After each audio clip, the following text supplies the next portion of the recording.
Want to stay ahead of the Riftbound market? Track every card, every price right now at magicalmeta.inc/Riftbound. From every card to every deck and every meta you seek, find it all together at magicalmeta.inc. If you wish to help support the YouTube channel and or website, please consider becoming a Patreon subscriber. Please also consider using my TCG Player affiliate link in the description box below. It helps support my channel at no extra cost to your purchases. Please also consider leaving a like, subscribing, and leaving a comment down below on this video. Your support really goes a long way.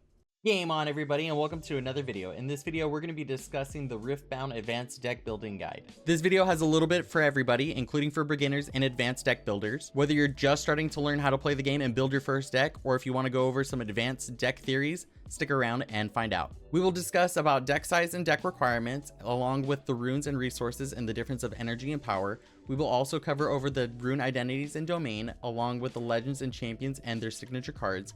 We will discuss what battlefield cards are and how to mulligan and the ratio per card type, along with the energy curve and what that means. I wanted to cover also seals, which is something unique to this game. And then I will also provide different deck examples, 8 in total, that features all different playstyles, including sideboards and board concepts. On the discussion of deck size and deck requirements, this is how many cards should be in your deck. So the minimum and maximum in this game is 40 cards per main deck, and you're limited to 2 rune types max, and they must match your domain of your legend. You are also allowed 1 champion card and no more than 3 signature cards per deck. There are 12 cards per rune deck, and it must match the domain of your legend, and you can mix and match that ratios of those runes, and then you are allowed 3 battlefield cards, and they all must be unique. Here's a visual representation of each different card type that exists in this game. So up first we have Jinx, loose cannon, as our champion legend, represented by the 2 domains on the card on the top left corner. We'll get into more of that later. And then we have battlefields to the right of it, and our rune deck are represented by the white backing of the cards, and then our main decks are the blue backing of cards, and then our champion unit specifically has champion unit right over the character's name. Let's go ahead and discuss about runes and resources and the difference between energy and power. So on the bottom left, I have an example of the card art with its key information, but we're going to break it down on the right hand side.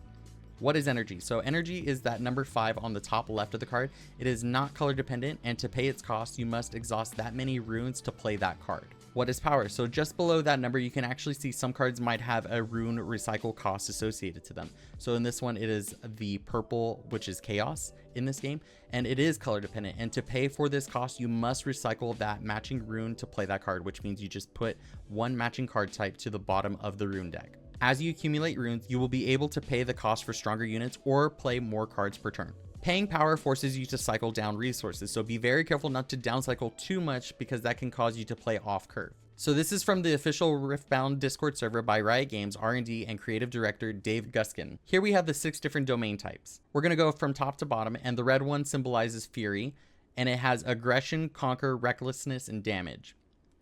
Up next, the green one is calm, which represents defense, hold, moving, negation, reaction, and tricks. The blue one is mind, which is all about planning ahead, going big, gear cards, hidden, tricks, and drawing. The orange icon is body, which denotes ramping, buffing, winning fights, and being ready. Chaos, which is the purple icon, denotes discarding, hidden, interacting with your trash, and selection. And the final one, but not the least, we have order, which is represented by the yellow icon, and it features tokens, kill, death kneel, sacrifice, and symmetric effects. Here's a little graphic that I made up that basically intertwines and connects them if they ever have one. And here are our current champions that exist for the first set release that represent where they line up in that domain. I tried my best to place the champion units within these chart here that best lines up with their playstyle, but we're going to go in depth further into each rune type as well. Let's continue to talk about all the runes, starting with the Fury rune. So the playstyle is very hyper aggressive with combat tricks. Its strength is all about having a very explosive start and counters and punishes slow decks. Its weakness though, however, is that it can run out of gas if the game runs for too long. Why wait when I can win right now? The Calm runes playstyle is about grinding until you reach your end game. Its strength means that you can outlast most decks into the late game. Its weakness though does rely on drawing key control pieces on time. Every turn I survive brings me closer to victory. The Mind rune playstyle is all about spell damage, drawing cards, and purposeful plays. Its strength is all about having flexible answers for most scenarios. However, one of its weaknesses is it might be too difficult to pilot at some cases because any mistake can cost you the whole match. Think twice, win once. The Body runes playstyle is about smashing through with pure power. Its strength is having big numbers that wins games. Its weakness though is hard removal. If hitting once doesn't work, hit it harder. The Chaos Rune's playstyle is about living on the edge. Its strength is about causing problems for your opponents to deal with. Its weakness though is sometimes you gotta be lucky for all the pieces to come together. Fortune favors the bold. And the Order Rune, its playstyle is about building the perfect combo to win. Its strength is about precise execution and synergy between every card. Its weakness is that it's predictable with a rigid game plan. I don't adapt, I execute. Here's another chart infographic that I put together that represents each of the different legends in this game for the first set. Signature cards are really unique to this game. They are legend locked cards with unique effects. As of right now, most of them are signature spells, but as you can see, we have Annie with a signature unit, and maybe in the future we might get a signature gear. These are very specific color combinations, so they're locked not only to the color combination, but also to the specific legend that it's associated with. They really try to maximize the main strategy of the key effect that those legend cards have. Battlefield cards are super important because you want to choose the best card for your strategy, and you're allowed 3 per deck. So it's all about really understanding your game plan and putting counter picks versus the meta that benefits you but makes your opponents weaker. Really think about giving yourself as much advantage as possible so that it makes it harder for your opponent to win, but it maximizes your strategy. Here are some examples of Battlefield cards. So from the top left, we have Bandle Tree, so you may hide an additional card here, which is great for the decks that really want to play hidden cards. Altar of Unity says when you hold here, you can play 1 recruit token unit at your base, so really great for playing wide. On the bottom left, we have Experience Climb, which increases the point needed to win the game by 1, so it's really good for control decks, especially if you want to slow down those aggro decks. It really kind of maximizes your chance to reach endgame. And then on the bottom right, we have Obelisk of Power, so it says at the start of each player's beginning first phase, that player channels 1 rune. So that means you ramp an additional rune, which is great for those really big strategies that play heavy, big bodies. Let's talk about the side deck. So the side deck are for situational cards that are better for the best of 3 format. That is when you'll be playing them. You are allowed 8 cards per side deck, and you will actually be playing more games with a sideboard than not. And they are just essentially a pool of additional situational cards that will help you win your matchups. They should always be purposeful and pre-planned on what you want to replace from your main deck, so then that way you know what kind of cards you're swapping in and out from your main deck to help you better against your matchups. We're going to go ahead and discuss specific card ratios on how many copies of a card you should include in your deck. So ratios can vary based on the card type as well. So we're going to go ahead and go in depth per each card type and give you specific ratios and examples. And a play set for this game is the concept of using 3 copies of a key card for consistency reasons, more than likely. Deck ratios can change based on a card's importance and function, and tech cards for more specific matchups, and we'll give examples as well. Before we get into card type specific ratios, I wanted to go ahead and kind of showcase something more really nerdy about TCG, and we're maximizing our card ratio. So how likely will you see a specific card? So on the left, we have the initial hand versus the draw for turn. And then on the right is if we decide to do the mulligan for the initial hand and the draw for turn. So the mulligan for this game is really generous in the sense of your opening hand is 4 cards. And then if you want to return up to 2 cards, you're welcome to do so. You put them to the bottom of your deck, you recycle them, and then you draw that many cards that you recycled down to the bottom. So if you recycled 1, you get to draw 1 from the top of your deck. If you recycle 2, you would draw 2 from the top of your deck. So what we can showcase here is that if we are playing 1 copy, and we're looking at the left, if we're playing 1 copy of a card, and the chances of us opening that 1 card in our 39 count deck, because we have a 40 count deck, -1 with our champion unit being removed from our deck, we have about a 10% success rate of reaching that card or seeing that card in that game, which means about 1 out of 10 games you will see that tech card or that one-off card, excluding searching, excluding filtering and such. So that kind of shows you the floor of, like, if you're playing 1 copy of a card, this is at minimum how likely you'll see it about 1 out of 10 games. Now on the opposite spectrum, and you guys can go ahead and pause and then read the rest of this graph, but and if you have questions, you could always reach out to me. But on the opposite spectrum, if we're playing a maximum playset of a card that we really need to see, and we hard mulligan for it, if we just absolutely need to see it, it shows us that our chances and probability of opening it is about 45% at the absolute maximum if you do go for that hard mulligan and draw for turn, because you do draw for turn except for 4-player multiplayer games, which we're not going to get into. But this is basically the maximum ratio that you'll see that card. So about almost half of the time, so it's not guaranteed, right, but more than almost half of the time you will see that 1 card that you're maybe looking for, that 1 key card. So something to really consider and think about. And this is just kind of like the math nerdy part about it. So this is why ratios are super important in the deck. If it's a key card, you really want to see it, you're probably playing a max set of it. If you don't need to see it and maybe it's a combo piece, you can justify playing less copies of it. Here's a different perspective as well on how to read that chart. If you want more information about this, leave me in the comment below and I'll try to explain it as best as I can. But this is just kind of, I have a lot of experience playing a bunch of different card games, so this is my favorite thing about crunching the numbers, figuring out the math, and deck building. So I got this. If you have more questions, I can talk about this forever, but on to the rest of the video. So unit cards. Unit cards are the main bodies that will be challenging, capturing battlefields, and these are we're going to discuss. So is your unit part of your win condition? You should automatically consider 3 copies. But does it have technical or conditional applications? You'll want to consider 2 copies. And is the unit worth playing at all? Can you justify a minimum of 2 copies? Or is it a key card for a combo that's not usable in any scenario? Maybe you can cut it or play 1 copy if you really need it in your deck. So here's some examples that I wanted to go ahead and give for those specific ratios. So we have Jinx Demolitionist is a champion unit with Accelerate, so it has that rush ability. For people who don't know, Accelerate allows you to pay 1 additional rune and then recycle 1 of the matching runes, and it comes into ready rather than rested, so you avert summoning sickness. It also has Assault. So basically, with a very fast deck that Jinx is you want to basically kind of really go fast and capture those resources, and also when you play me, discard 2, so it really plays into that Legends ability.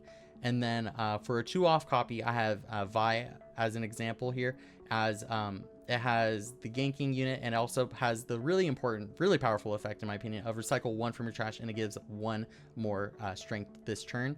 So you can the reason why I have it at 2 copies is because when you have it at 2, it's one of those situational cards, like I was explaining, where it requires some kind of a conditional setup for it to be viable. So having it at the 2 copies seems to just be kind of nice. And then one example here is I have another champion unit, Jinx, here, but it's the purple one, or the chaos one, sorry, for people who don't like me to use just the color identity only, but I'm trying to make it understandable for people who maybe do or don't know. Anyways, so reason why I'm justifying 1 copy is because champion units are very unique in this game, because before you start up your game, you can select 1 champion unit, and most people would probably pick the Jinx Demolitionist, but now you can play just 1 tech copy, and it's always going to be accessible for every game. So, and this card has the when you discard 1 or more cards, ready me, and then I get 1 more strength. So something to kind of consider, especially with champion units. I think it's really unique part of this game, always gives you access to it, and I just wanted to give some examples for units on different ratios on how you can justify playing specific ratios and give you some examples. Spell cards, so very similar to units, except it doesn't create a body in most cases. So does your spell progress your win condition? Consider 3 copies. Does it have technical or conditional application? Consider 2. And is the spell worth playing at all? Can you justify 2 copies at minimum? Is it a key card for a combo or not usable in other scenarios? Maybe play 1 or none at all. Here's some examples for spell cards. So we have Mobilize, a staple for all body decks. It says channel 1 Rune exhausted if you can't draw 1. So this card is always good at every point of the game. Early game, it helps you ramp. Late game, it draws you cards. It replaces itself. Fantastic. 2 copies. So I actually have this signature spell for Jinx, Super Mega Death Rocket. It does 5 damage to a unit, and then whenever you conquer, you can discard 1 card and then return this card from your trash to your hand. And the reason why I have it at 2 is because it's a recyclable, reoccurable card that once you have it in your trash, having multiple copies is not ideal, but maybe you want to keep 1 hidden as a surprise in your hand, prevent, like, you know, some game knowledge.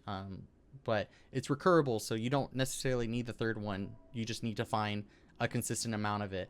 And then 1 copy I have is this possession card, which I think it's a very powerful effect, but it's really expensive. It's an 8 cost 3 recycle of chaos.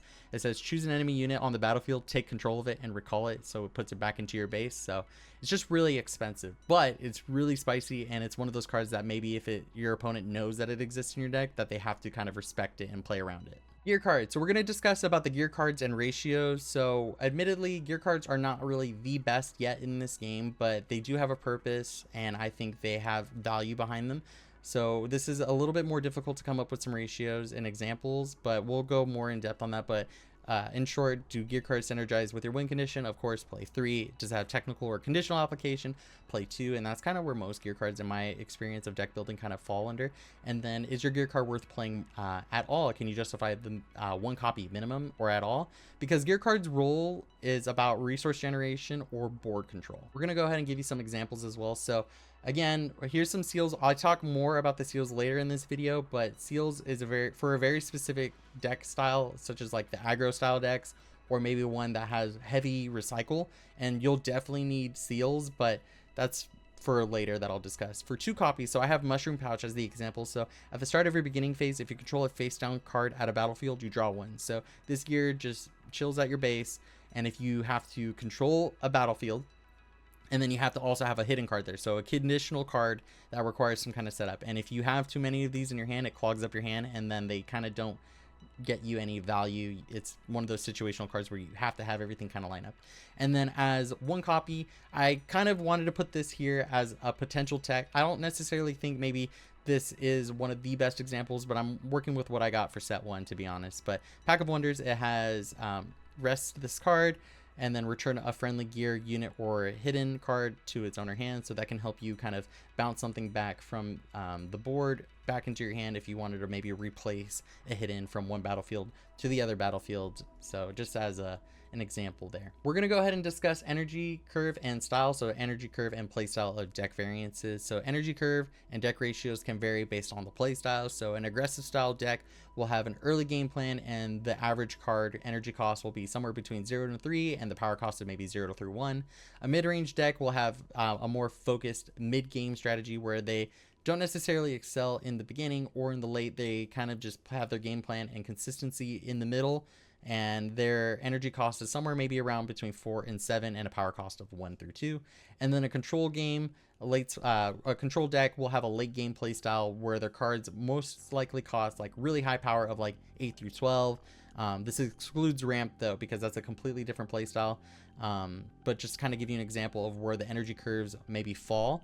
So a late game energy curve will be like 8 through 12 with a high power cost of 2 through 3. That might even increase more as we get more cards released to this game. But that's kind of where I've pitched them through. So if you see cards that are costing really high, then those are really expensive cards. That's kind of why I built this out, to showcase to you guys where card cost and economy, like if you see cards that are really mid-game or control late game focused with high energy costs and you're an aggressive style deck, you probably shouldn't even consider playing them in your deck. So seals, one thing I really think is unique about this game is that the whole recycle unit, and these seals help you kind of subvert that additional cost that's associated with playing some cards. So these can be very powerful, but it's only really useful for like when you're really heavily recycling energy, such as an aggressive style play style where you're playing accelerate. So instead of recycling your runes and you're going down in rune value, because you want to have a high flow of rune, because the more runes you have, the more actions and cards you can play on your turn, and this will prevent you from recycling your established runes down into your deck. It does cost that initial, so as you can see, it costs 0, but it requires 1 rune to be recycled of the associated colors per seal. But it's basically you're paying it up front first, and then that way in the later game you can cash out on them and play very powerful cards without paying its recycling costs. So I think they are good, but it's again just a very specific playstyle, so be very careful with these cards. If you put them in your deck, they really need to have that purpose. One thing about this game is that if you play Magic, for example, this game has the mana rocks and floating mana kind of system, if that helps anybody kind of understand what I'm talking about. But essentially what you can do is you can pre-spend all of your resources, then recycle down. So if I have, for example, 3 cost runes, or if I'm trying to play a card that costs 3 runes, I can preemptively exhaust all my runes, and then I will have the 3 generated resource existing for my turn, and then I can recycle runes for these cards. And if I recycle a rune for that value, I still have the 3 floating that exist, because these cost 0. It didn't cost me any to play. I just had to recycle a rune, and then I can play the unit that costs 3 because I generated that resource for the turn before I recycled. So if you guys don't understand that, ask me in the comments down below. I'll try to explain it in a different, maybe card game term or something, a different form. Just let me know and I'll try my best to make that as clear as possible. On to the deck. So I'm going to go ahead and showcase to you guys different decks. Let's go ahead and get started. Before we get too in depth onto each different deck profile, I have 8 different examples. Please consider leaving a like and subscribing to this channel if you guys are enjoying the content and you thought it was insightful. You guys can also check a better view of all these deck profiles on my Discord channel, link in the description box below. And you can also keep up to date with the different decks as well on magicalmeta.inc/Riftbound for all your card prices and market watch trending needs, and also other strategy guides for Riftbound. Coming soon, and if not already posted onto my website. So Jinx is an aggressive playstyle deck. It is one of the starter decks, and this is basically how I would upgrade the deck if I were to make any changes to it. It features the Fury and Chaos rune type, and this has the effect of, at the start of your beginning phase, draw 1 if you have 1 or fewer cards in your hand.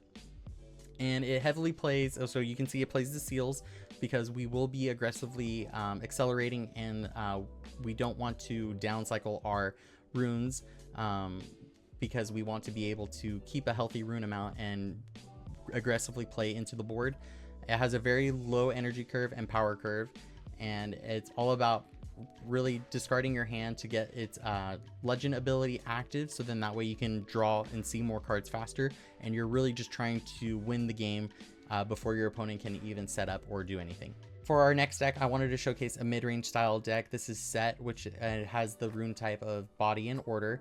So Sett, the boss, has the ability of when a buff unit you control would die, you can actually pay 1 recycle any color rune, that's what that symbol means, and exhaust me to spend its buff to recall it, exhaust it instead. So it sends it back to the base and it isn't considered a move, and when you conquer it gets re-readied. So it's one of those legends that basically just does everything for free. It doesn't really require a setup. It says like when one of your units is in danger, you just recycle a rune, and then you get to recall it back to your base. So really powerful unit, or really powerful legend ability that doesn't really require too much, but it's all about having a really good options and answers, and just really good effect overall. It's all about that mid-range game, and it's just one of those powerful units. So that's where you're kind of playing around. You're playing around your buffs and really kind of throwing things into the fire, because you can always just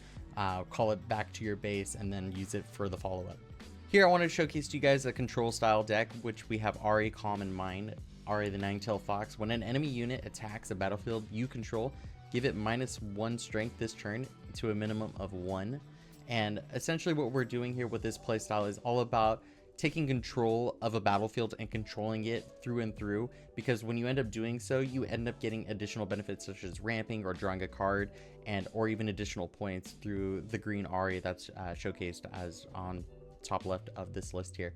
So it's all about really just trying to get to those key even number of like getting 6, and then on your follow-up playing Time Warp to end up double holding with the Ahri on a battlefield to go for game, and it kind of catches your opponent off guard, knowing that they really need to get that answer. So this is going to be my deck that I'm going to be building day 1 for certain, just because it matches my preferred play style. And I will say though, this is probably not a very beginner friendly deck, because it requires a lot of early planning and decision making. So if you kind of stumble upon making decisions throughout the game, it will end up costing you, because every little micro decision will matter, and kind of you have to know what your opponent's deck is trying to do, and really just striking when the opportunity best calls for it, because there's a lot of different options to basically debuff your enemy's units or buff your units, then that way you can make favorable trades. And the -1 when you're defending a battlefield really also trips up some opponents. So I'm looking forward to playing this. I can't recommend it enough, but it is one of those decks that is a little difficult for newer players to get into, but I think this is a really good deck. And here is a deck style that we have for ramp. So ramping is all about getting resources or runes as quickly as possible, and it's has the ability of, so Volibear Relentless Storm has the ability of when you play a mighty unit, which is a unit with 5 strength or higher, you can exhaust it and channel 1 rune. This deck is a little bit about just playing really big bodies and overwhelming your opponent with just sheer power. Its one weakness, though, of course, is hard removal. So just be warned about that. But when you have really powerful bodies, it just kind of rolls over anybody who doesn't have an immediate answer. But again, the weakness to this deck will be order. So be warned. If you really like the ramp playstyle, this is probably your go-to. But just be warned about order. So here we have Viktor as a go wide strategy. So going wide is all about, instead of playing units over the board, you're playing a lot of little tiny units over and over again. And how Viktor does this is that when you pay 1 rune and exert this legend, you get to create a token. And this token is basically the whole game strategy of this deck, where you're basically flooding the whole board with a bunch of little units, causing a lot of problems against your opponent, because maybe they can deal with one little unit, but they can't deal with a whole bunch of them. But one weakness about this deck is that since it's a go wide strategy, when you're on the board and you control that presence on a battlefield, it is super overwhelming for your opponent to deal with. But one weakness again for this deck is that you can't really attack into a base. You really have to kind of just set up a bunch of little bodies to then flood into a battlefield. So that is just one weakness that you guys should be aware about this deck. But if you're all about making a lot of little dudes and then going into a battlefield and controlling and holding your ground to win the game, that is definitely the play style here. And on the opposite spectrum, we have a go tall strategy. So Master Yi is going to be a very popular deck, I think, for this game, and it's all about kind of putting all your resources into one unit and making them basically indestructible or really hard to deal with. Master Yi, this legend has the ability of when a friendly unit defends alone, it gets +2 strength. And so it's all about even just using your Master Yi, the orange one here, or I'm sorry, the body Master Yi, to it has you play it into board, and he'll be basically going into the battlefields alone. It even has ganking, so when you capture a base, you can move it into the other battlefields. So from base to battlefield, and then you can move it from directly, instead of going retreating back into your base, you can move it directly into the other battlefield and capture points up to twice per turn. And it's all about really protecting that one specific unit, bouncing around, and then retreating it at the time's need. And then as a bonus, it has descending, or the Aurora card that will basically, when you have this live, you'll look at the top cards of your deck until you find a unit, and you just get to play for free. Which I forgot to mention, in the Volibear deck, that's kind of also the strategy for that, but this one just kind of does it better. Whereas the Volibear deck is all about ramping, this is all about putting all your resources into this one unit. And it's like that strategy, putting all your eggs into one basket, but I mean, it's a really good basket. It's a really good egg into one really good basket, and it's just really, really good. You're ramping, you're getting a bunch of resources, and then you're getting a bunch of additional payoffs and kind of controlling a battlefield and defending alone and causing problems for your opponent to deal with this one unit. And then, so this one is also going to be a really popular deck. KaiSa is a Spellslinger kind of style deck, is what I like to call it. People might argue that it's more of a tempo, control-y, mid-range kind of deck. But this one just has so many different spells and toolboxy kind of effects that I think it's really, really powerful. And it has a really unique effect too that kind of just does everything that benefits to like a playstyle of this deck, where it has you have the exhaust this legend, and then as a reaction you can add one of any color rune that you're able to use as a recycle. So you can only use to play spells though for that effect, but you're literally a Spellslinger deck with a bunch of answers and actions. And it's just a really powerful effect, where if like you're really into like casting spells from other kind of card games, or you're into I'm trying to explain it my best, but as you can see in the sideboard too, there's so many different options that you can just play for this deck. It really kind of just does it all. So if you're really into spell slinging, this is definitely the strategy for you, and it's also going to be a really relevant deck. Let's go ahead and discuss the final deck, which is a deck revolving around the hidden mechanic. So I love playing card games in general, and you can find a different type of flavors and decks, but if you're trying to play something that's unique to Riftbound specifically, it's probably this deck with the hidden mechanic, because you can go ahead and play any TCG, and every TCG will have an aggressive deck. Every TCG will have a control deck, a stun deck, some kind of deck that exists, but not every TCG will have a hidden style mechanic, which is unique to Riftbound. And some people might argue that, I mean, we are setting a card into a battlefield to activate later as a trap. So you guys can imagine what I mean by that. But Teemo is a very unique legend that has a very unique interaction with this specific card game. So if you want to play something that's unique to Riftbound, this is probably the deck for you.